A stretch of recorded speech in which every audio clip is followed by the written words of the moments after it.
So let's talk about the top 2 movies of 2021 and the bottom 2 movies of 2021 so far, right? We're not at the end of the year, so maybe I'll do it at the end of the year, but I tried making a list of the movies that I've seen, and I've seen quite a bit. I thought with COVID and all that stuff, that not a lot of movies have come out, but a good amount have graced our screens.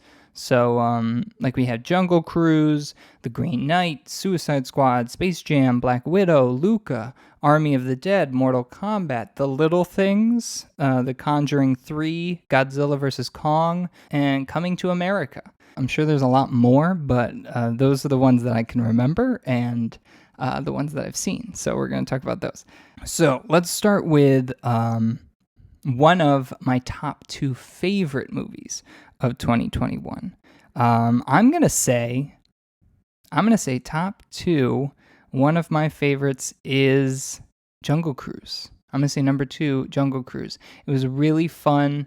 It brought me back to those mummy days, Pirates of the Caribbean. It's one of the few where I was like, okay, Dwayne Johnson, you get a pass. This is kind of fun. Emily Blunt, I don't think there's very many movies I don't like with her in it. The new Mary Poppins movie, I wasn't a big fan, but Emily Blunt kills it in most of her movies, and in this movie as well. She's great. Jungle Cruise, wonderful movie, family friendly, fun plot, and brings back the adventure films that we have not been able to see in a while. I mean, I guess they've tried, but just haven't been very successful with. So Jungle Cruise, super fun. Top 2, definitely. Bottom 2. Okay, so I feel like there's more bottoms than top movies in this year, but one of my bottoms, I'm gonna say,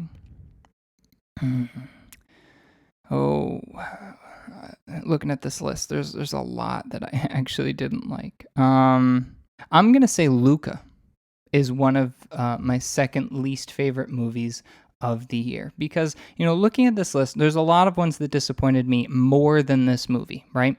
But Luca worries me because it's a Pixar movie. Okay, and maybe I'm saying worry like this is like I have someone who's a drug addict and I'm like, this really worries me. No, but I'm getting a little nervous when it comes to Pixar, right?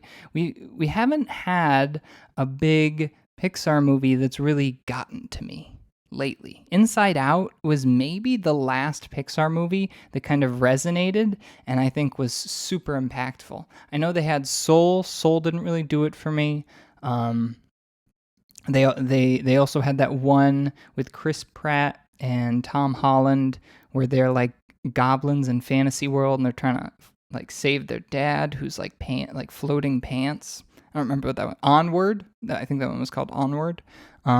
When they came out with Luca, it was just kind of underwhelmed. It wasn't a bad movie in any way. The animation's great. The story is fine. It was just sort of small and kind of meh. And it kind of just reaffirmed, like, this is probably why they just released it on Disney+, even though Pixar employees were like, oh, this is disheartening. It felt like a Disney+ movie. It didn't feel like something I would need to go to the theater for. It didn't feel like this big occasion. It felt like a very small, self-enclosed film, and that's not what I expect from Pixar, especially since I didn't even think about this. They released Toy Story 4. It's just not doing it for me. They're not really hitting that level of creativity of story that I've grown accustomed to with Pixar. Like, I feel like Pixar could never miss, and then recently they have been. Like, they had that Cars 2, they had Incredibles 2 was Toy Story 4 wasn't very good, and then, as I've said, Soul and Onward I didn't really dig. So I'm nervous about Pixar. So that's why I put Luca kind of low, is that my expectation was very high, and it didn't even come close. So that's why it's kind of low. My number 1 favorite movie of the year so far, I'm going to say, is Those Who Wish Me Dead. Now, this is kind of strange because nobody really knows what this one is, but it's an Angelina Jolie movie, and it was just kind of fun. It wasn't like amazing. It was a smallish kind of film, but it had Jon Bernthal and Angelina Jolie, And it's just kind of like a fun movie because Angelina Jolie is like that cool action hero that she used to be that I haven't seen a lot lately. She was just doing Maleficent, I feel like, and I haven't seen anything else. I don't know. It just felt so kind of iconic to just see Angelina back in that kind of cool role that she used to be in all the time. And now she's just, I guess, older and choosing different roles. But if you haven't seen it, Those Who Wish Me Dead, I would highly recommend it. She plays this wilderness ranger or whatever, and not only is there a forest fire, but there's these two hitmen who are chasing a kid through the woods, and she's trying to protect the kids from the hitmen and escape the fire in the woods at the same time. So there's like survival elements, there's, gunplay. It's everything and anything. It's a fun ride. I'll give you that. So Those Who Wish Me Dead, highly recommend. Number one movie of 2021 so far. It didn't get a lot of good reviews. Not a lot of people saw it, I don't think.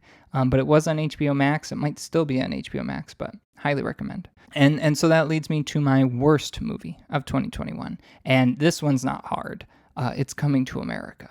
I am sad for anyone who has to watch this movie. And number one, I'm most sad for my dad. He was highly looking forward to this movie.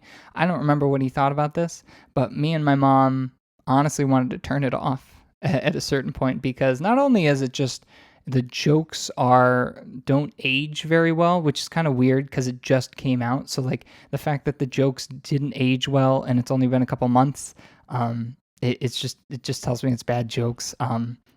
It's kind of weird because it's like Eddie Murphy just sucks at movies. Like, why is he so bad at picking movies? And it's hilarious because when you look at interviews, he said he's questioned himself. He's like, why am I so bad at picking movies? I don't know, Eddie Murphy, but like it's bad. For some reason, this movie is it's offensive. There's just a lot of just racial material that's just bad. The joke, it's just not funny. It's kind of lame. It's super crass. There's just weird sexual humor out of nowhere for no reason. So it's not a family movie, but it's a movie about family. And here's a gripe I have that kind of like it's a sequel itself that kind of ruins the first one because the first one, Eddie Murphy plays this prince, and I feel like so often we've seen this. We've seen in movies that you have a lot of black roles where they're kind of like that gangster type or whatever. And in this case, here we had Eddie Murphy playing a well-off, rich prince black man. And it was cool. It was something that I really don't see a lot, and it set it apart from everything else because he was just this good-natured, nice. He's not trying to he doesn't have to hustle or anything, right? He's already rich. He's just trying to find his lady, and it kind of felt like a much older film where he's just super polite and stuff. So I don't know, it just had this vibe to it that then the second one didn't have because the second one was so crass, and it kind of establishes that he in the first movie was kind of sleeping around and doing drugs and stuff, and you're like, oh, well, that's not what I thought he was doing in that movie. He seemed to be just pursuing this beautiful woman and doing whatever he could to, get her attention. So, yeah, so not only are the jokes bad, the story's lame, I can't tell if it's a family movie or not, but it also tarnishes the first movie. Don't tarnish the first movie, okay? If you're a sequel, that's the worst sin you could possibly have, is ruining the first one. So that's why it's my worst movie. Okay, so favorite movie so far, Those Who Wish Me Dead, Angelina Jolie. Worst movie so far, Coming to America on Amazon Prime. Please don't watch it. It will hurt your eyes, your soul. It will put things in your mind you didn't want. It's a terrible movie. Terrible. Eddie Murphy should be ashamed. Anyone involved in this movie should be ashamed. It's terrible. Wesley Snipes is in it. Why the heck did Wesley Snipes just decide, hey, I'm not going to act in other movies, but I'm going to come back for this movie? What is wrong with you? Don't do that. Go back and go. I don't know if he's been in retirement, but he should retire after this movie.